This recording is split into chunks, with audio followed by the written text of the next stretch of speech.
దేవుని యొక్క అతి పరిశుద్ధమైన నామానికి మహిమ కలుగును గాక. ప్రియమైన సహోదరి సహోదరులకు లోకరక్షకుడైన యేసు ప్రభువారి పరిశుద్ధ నామమున వందనాలు తెలియజేస్తున్నాను. ఈరోజు ఆదివారం, మరి ఉదయకాల సమయంలో దేవుని యొక్క పని నిమిత్తము, దేవుని యొక్క సువార్త పని నిమిత్తము నేను, నాతో పాటు తమ్ముడు, అలాగే ఇద్దరు ఆత్మీయ దైవజనులు కలిసి మరి మార్కాపురం డివిజన్, ప్రకాశం జిల్లా, పెదరావీడు మండలం, పుచ్చకాయలపల్లి అనే గ్రామము వెళ్తున్నాము. దేవుడు కృప చూపించి మరి ఈ ప్రాంతంలో పరిచర్య చేయటానికి దేవుడు నడిపించిన విధానాన్ని బట్టి దేవాదేవునికి మహిమ కలుగును గాక. ఉదయకాల సమయంలో మరి 11 గంటలకు మరి అక్కడ ఆరాధన ప్రారంభమవుతుంది.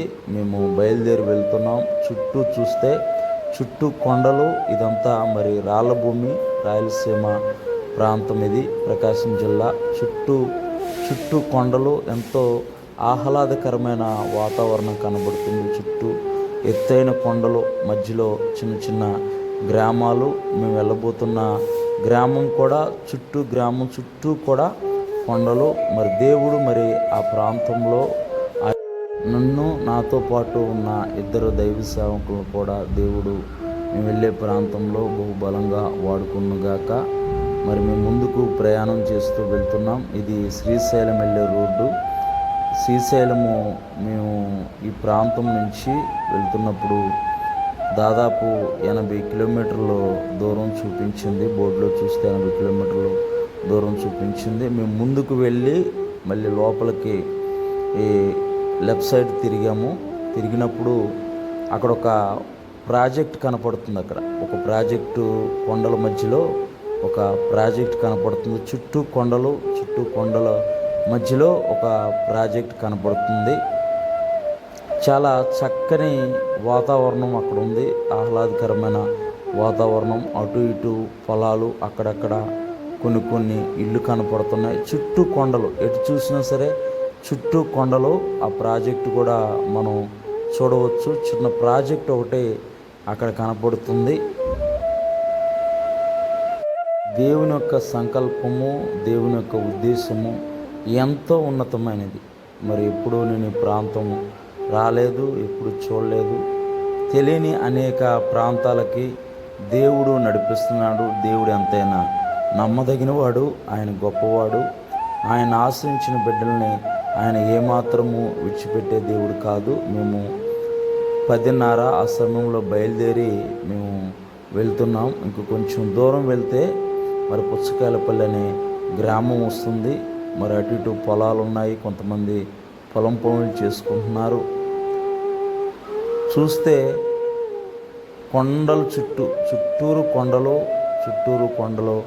మధ్యలో చిన్నపాటి రోడ్డు.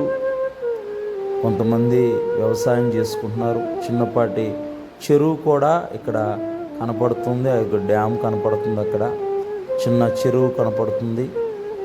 ఆ చెరువు సప్టాలాగా ఉంది. దాన్ని దాటుకొని మేము ముందుకు వెళ్ళాము. చిన్న చెరువు లాంటి ఒక చెరువు కనపడుతుంది. మేము దగ్గరకు వచ్చేసాం. మరి ఊర్లోకి వెళ్ళబోతున్నాం. చుట్టూ చాలా చక్కని వాతావరణం కనపడుతుంది. ఆకాశం కూడా చాలా మంచిగా ఉంది. ఆకాశం కూడా. మరి ఊర్లోకి ఎంటర్ అవబోతున్నాం. దేవుడు మరి తెలియని గ్రామంలోకి నడిపిస్తున్నాడు.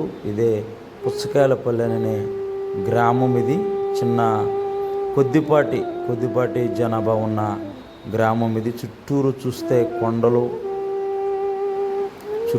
కొండల మధ్యలో ఊరు. ఇదే మేము పరిచర్య చేయడానికి వచ్చిన సంఘము, చిన్న సంఘము. మరి దైవ సేవకులు ఎంతో ప్రయాసపడి మరి అన్ని జనాంగాల మధ్యన దేవుడు మరి ఈ పరిచర్యను నడిపిస్తున్నాడు.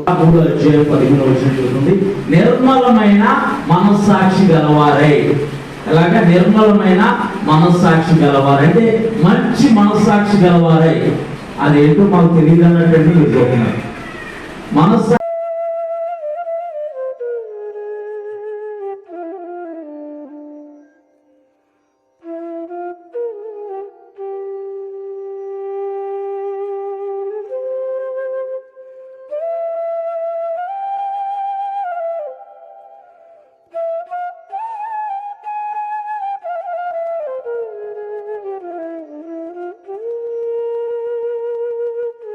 ಪ್ರೀತಿಸಿದಿರಾ?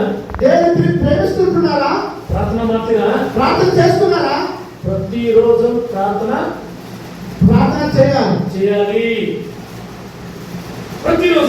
ప్రతిరోజు కూడా ప్రార్థన చేయాలి. ದಿನ ಊಟ ಮಾಡ್ತೀವಿ? రోజు అన్నం తింటామా? ಇಲ್ಲ. లేదా? తినమా? తింటాం. అన్నం తినమా? బైబిల్ ఓదಬೇಕು. బైబిల్ చదవాలి. ప్రతిరోజు బైబిల్, ప్రతిరోజు కూడా బైబిల్ చదివేవారుగా ఉండాలి. చదవాలి. యాకే? ఎందుకు? క్రీస్తుని యేసు ప్రభు వారి గురించి తెలుసుకోవాలి. యేసు క్రీస్తుని బట్టి తెలుసుకోಬೇಕು. యేసు ప్రభు వారి గురించి తెలుసుకోవాలి. ಯಾರು యేసు క్రీస్తుని బట్టి తెలుసుకుంటారో, ఎవరైతే యేసు ప్రభు గురించి తెలుసుకుంటారో ಅವರಿಗೆ ನಿತ್ಯ ಜೀವ ಇದೆ. వాళ్ళకి నిత్య జీవం ఉంటుందని, ಅವರಿಗೆ ನಿತ್ಯ ಜೀವ ಇದೆ. వాళ్ళకి నిత్య జీవం ఉంటుందని, ಅವರಿಗೆ ಧೈರ್ಯ ಇರ್ತದೆ, వాళ్ళకి ధైర్యం ఉంటుందని, ಅವರಿಗೆ ನಂಬಿಕೆ ಇರ್ತದೆ, వాళ్ళకి నమ్మకం ఉంటుందని, ಅವರಿಗೆ ಶಕ್ತಿ ಇರ್ತದೆ, వాళ్ళకి శక్తి ఉంటుందని, ಅವರಿಗೆ ಆರೋಗ್ಯ ಸಿಗ್ತದೆ, వాళ్ళకు ఆరోగ్యం సిద్ధాలని, ಸುಖವಾಗಿ ಜೀವಿಸ್ತಾರೆ. వాళ్ళు సుఖంగా జీవిస్తారు. ಯಾಕೆ? ఎందుకు? ಎಲ್ಲವನ್ನು ಒದಗಿಸುವ ಯೇಸು ಕ್ರಿಸ್ತನು ಅವರ ಬಗ್ಗೆ ತಿಳ್ಕೊಂಡಿದ್ದಾರೆ. ಅವರು ಪ್ರಭುವೈನ యేసుక్రీస్తు వారి గురించి తెలుసుకున్నారు కాబట్టి ఆ రీతిగా జీవిస్తుంటున్నారు. ನೀವೆಲ್ಲ ತಿಳ್ಕೋಬೇಕು. మీరందరూ కూడా తెలుసుకోవాలి. ಈ ಪುಚ್ಚಕಾಯಿ ಪಲ್ಯ ಊರಲ್ಲಿರುವ ಎಲ್ಲರೂ ಕೂಡ ಕ್ರಿಸ್ತನ ಬಗ್ಗೆ ತಿಳ್ಕೋಬೇಕು. ఈ యొక్క పుచ్చకాయపల్లి గ్రామంలో పిల్లవారందరూ కూడా యేసు ప్రభు గురించి వారు తెలుసుకోవాలి. ಯಾಕೆ ಅದರ ಬಗ್ಗೆ ತಿಳ್ಕೋಬೇಕು? ఎందుకు ఆయన గురించి తెలుసుకోవాలి? ಆತನಲ್ಲಿರುವ ವಿಶೇಷತೆ ಏನು? ఆయనలో ఉంటున్న విశేషత ఏంటి? ದೇವಕ್ಕೆ ಓದೋಣ. దేవునికి వాక్యాన్ని చదువుకుందామా? యోహాను శుభకుమార యోహాను సువార్త ಮೊದಲನೇ ಅಧ್ಯಾಯ మొదటి అధ్యాయము ಮೊದಲನೇ ವಾಕ್ಯ మొదటి వచనము ಏನ್ ಹೇಳ್ತದೆ? ఏం చెప్తుంది? ಆದಿಯಲ್ಲಿ ವಾಕ್ಯವಿತ್ತು, ఆదియందు వాక్యం ఉండెను, ಆ ವಾಕ್ಯವು ದೇವರ ಬಳಿಯಲ್ಲಿತ್ತು, ఆ వాక్యమే దేవుడైతే ఉండెను, ಆ ವಾಕ್ಯವೇ ದೇವರಾಗಿತ್ತು. ఆ వాక్యమే దేవుడై ఉండెను.